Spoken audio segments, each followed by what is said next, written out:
नमस्कार. आज आपण अजून एका क्रिप्टोचं ॲनालिसिस करणार आहे. मागील व्हिडिओमध्ये आपण गोल्डचं ॲनालिसिस केलेलं होतं.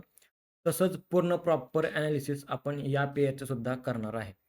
गोल्डचं ॲनालिसिस ज्याप्रमाणे केलं होतं त्याप्रमाणे एक्झॅक्ट तो सुरू आहे. त्याचं पुढील अपडेट आपल्या टेलिग्रामच्या ग्रुपमध्ये दिले जातील किंवा एक प्रॉपर व्हिडिओ पाहिजे असेल तर तसं कमेंटमध्ये सांगा. गोल्डसाठी प्रॉपर व्हिडिओ पाहिजे.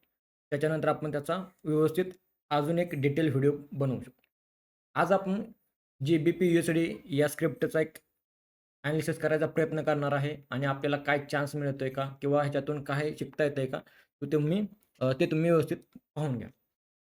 जी-बी-पीच्या एका दिवसाच्या टाईम फ्रेममध्ये एक ए, बी आणि सी असं एक करेक्शन आलेलं आहे आणि त्याच्यानंतर एक अपसाइडची शार्प रॅलीसुद्धा आलेली आहे. आणि त्या शार्प रॅलीपासून एक रेजिस्टन्स घेऊन परत काय झालेलं आहे, एक पुलबॅक सुद्धा आलेला आहे. तो पुलबॅक एक्झॅक्ट तो आपल्याला शो करतोय, की हा जर ट्रॅडिशनल पॅटर्न जर तयार झाला, तर तो एक हेड एंड शोल्डर सारखा तयार होतोय. हेड एंड शोल्डर सारखा काय होतोय? तयार होतोय. आणि इथून हा जर हेड एंड शोल्डर ब्रेक झाला, तर आपल्याला 3.25% पर्यंतची रॅली अपसाइडला पाहायला मिळणार आहे. म्हणजे खूप मोठा प्रॉफिट होऊ शकतो. हे झालं आपल्या डेली टाईम फ्रेमवर ॲनालिसिसवर. आत्ता आपल्याला जर ट्रेड पाहायचा आहे किंवा ट्रेड कुठे करायचा आहे, चान्स कुठे मिळणार आहे, त्याच्यासाठी आपण जे काही इंटरनल काउंटिंग होतं, त्याच्यावरती आपण काय करणार आहे, फोकस करणार आहे. जेणेकरून आपल्याला व्यवस्थित प्रॉपर एंट्री मिळेल. आपण येऊया 4 तासाच्या टाईम फ्रेमवरती. 4 तासाच्या टाईम फ्रेमवरती जो काही आपण ऑलरेडी ए-बी-सी पाहिलेला होता, तो जसाच्या तसा इथे आपण ठेवलेला आहे, जेणेकरून आपल्याला कॅल्क्युलेशनसाठी सोपं जाईल. त्याच्यानंतर वेव्ह 1 आलेली आहे, 2, 3, 4 आणि 5. या वेव्हनंतर एक मोठी वेव्ह सायकल तयार झालेली आहे, ज्याला आपण वेव्ह 1 म्हणणार आहे आणि त्याच्यानंतर एक छोटंसं एक करेक्शन किंवा पुलबॅक म्हणू शकतो आपण. तो सुद्धा आलेला दिसतोय आपल्याला आणि हेड एंड शोल्डरनुसार इथून अपसाइडची रॅली होणार आहे, हे सुद्धा कळतं. एलॅट वेव्हनुसार हा असतो 0.2 म्हणजे वेव्ह 2 आणि इथून वेव्ह 3 ही अपसाइडला येणार असते. जी तुम्हाला दिसत असेल ऑलरेडी ही जी काही वेव्ह 3 होती एवढी शार्प असते, तशीच वेव्ह 3 इकडे सुद्धा खूप शार्प बनणार आहे. हे एक आपण थिअरीनुसार ॲनालिसिस करत आहे. मग आता जर ही थिअरी काय सांगते, की अपसाइडचा प्लॅन होणार आहे, तर आपल्याला चान्स कुठे मिळेल एंट्री करण्यासाठी?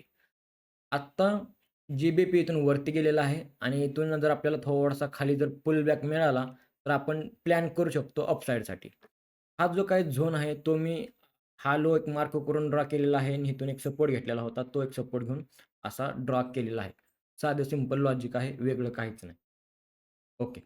इथे जर आपल्याला प्लॅन मिळाला, सेटअप मिळाला, तर आपण इथं अपसाइडची रॅली करणार आणि जे की आपण डेली टाईम फ्रेममध्ये ॲनालिसिस पाहिलेलं होतं, जे काही आपलं टार्गेट होते, त्या टार्गेटनुसार आपण आरामात त्याला होल्ड करू शकतो.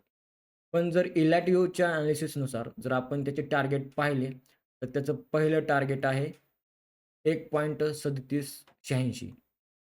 दुसरं टार्गेट आहे 1.3894 आणि आपण डेली टाईम फ्रेमवरती तेच ॲनालिसिस जर आपण पाहिलं होतं, तेव्हा त्याचं टार्गेट येत होतं 1.4019 म्हणजे जवळपास आपल्या दिशेने आणि आपल्या बाजूला तिथेच पोहोचत आहे.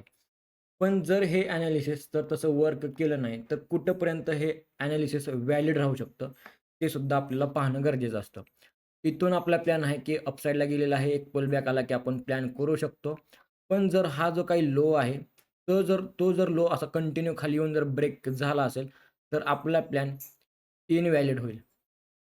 आपला प्लॅन इनव्हॅलिड होईल आणि त्याच्यानंतर आपल्याला पाहायला अजून एक संधी असेल, की मार्केट कुठून यू-टर्न घेतंय, तेव्हा आपल्याला चान्स तो शोधायचा असतो. तिथून आपल्याला अपसाइडची रॅली मिळणार असते. प्लॅन सेमच राहील, कुठेही चेंज होणार नाही. ओके. हा व्हिडिओ तुम्हाला कसा वाटला? तुम्ही मला कमेंट बॉक्समध्ये सांगा आणि असेच तुम्हाला ॲनालिसिस पाहिजेत का? अशाच वेगवेगळ्या स्क्रिप्टमध्ये मोठ्या-मोठ्या रॅल्या येणार आहेत. असं तुम्हाला प्रॉपर ॲनालिसिस डिटेलमध्ये पाहिजे असेल, तर तुम्ही ते कमेंटमध्ये सुद्धा सांगू शकता.